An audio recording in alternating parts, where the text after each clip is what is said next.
The New Testament talks about hell 6 times more than heaven. But why? The obvious reason is we have a God full of loving kindness who's trying to warn us about this prison, this place of torments, this house of horrors that's designed to punish not human beings, but supernatural beings. Yet there is another, less obvious reason why the Bible talks about hell so much more than heaven. And I'm going to tell you that reason why right now.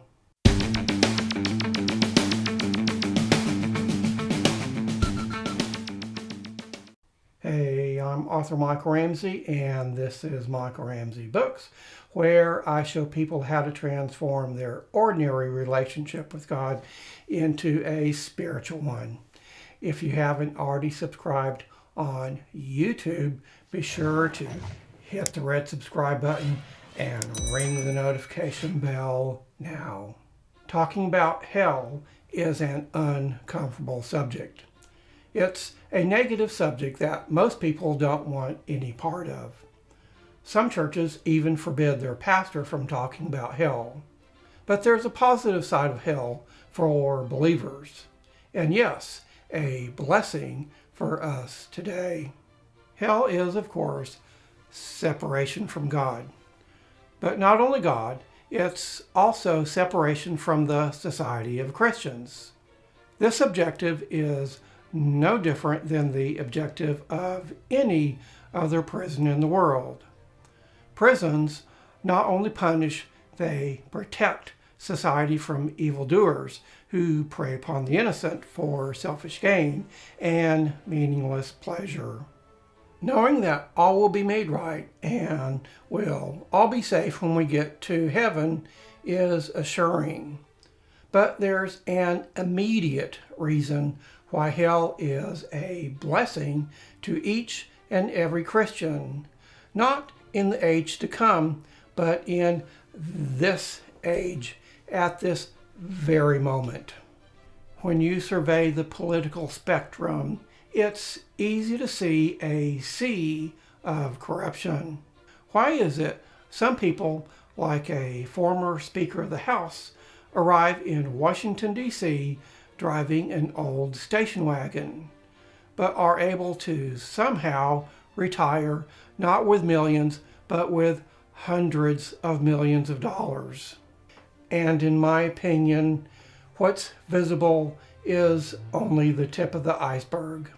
I think there are politicians who possess not millions, but billions of dollars in foreign bank accounts and other financial instruments.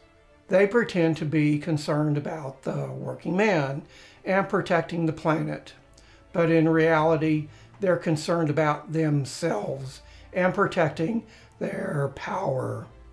The drug trade, the sex trafficking trade, and every other kind of illicit trade that continues to flourish. Our elected officials who pretend to be tough on crime say they can't stop it. The truth is, they don't want to stop it. If they truly wanted to end all this criminal activity that's eating our country alive from the inside out, they could. Our leaders have the means and the technology, but they don't have the will. Why? Because many of them have their little hand in the cookie jar all the way down to their elbow. They're not only benefiting from the misery of others, they're getting filthy rich off of it. They want money, big money. And the reason they want money is because money buys power. And power is the ultimate high. Power is also the reason why they don't want prayer in school. It's why they don't like people going to church. It's why they want to erase all remnants of Christianity. It's why they won't touch a Bible, or rather, why they place a handbag between their hand and the Bible when taking the oath of office. It's why they are the Luciferians. Sadly, it's unlikely that any of these people will ever be brought to justice in their lifetime.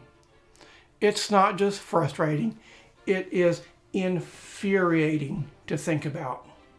Luke 9:53, when they, the Samaritans, wouldn't receive him, Jesus, because he was traveling toward Jerusalem, James and John, his disciples, said, "Lord, do you wish us to command fire to come down from heaven and consume them?" But he turned to them and rebuked them and said, "Do you not know what manner of spirit you are of?" Like the disciples, we like justice. It is our human nature that pushes us to take matters into our own hands, to fix things, to give people what they deserve. But this is not what the Lord wants for us. Romans 12:19, "Vengeance is mine, saith the Lord. I will repay." Instead of dwelling on or dreaming up creative ways that justice should be served, hand it over to the Lord. The fact that it is the Lord's responsibility to administer justice is a blessing to us from Him. It is His business, His burden, not ours. Because of His loving kindness for us, we know in advance what His idea of justice looks like. It is far worse than anything any one of us could possibly imagine in our wildest dreams. Matthew 4:8. Again, the devil took him, Jesus, along to a very high mountain and showed him all the kingdoms of the world and their glory. And he said to him, "All these things I will give to you if you fall down and worship me." The Luciferians think the devil will give them his power and authority if they worship him.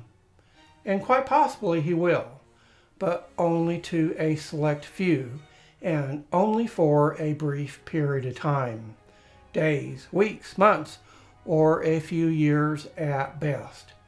Then it's game over, forever and ever. They will have traded their eternity for something that's akin to a piece of bubblegum. It's peanuts compared to the riches and glory they could have had, the riches and glory that you have. You have the life of Jesus Christ within you.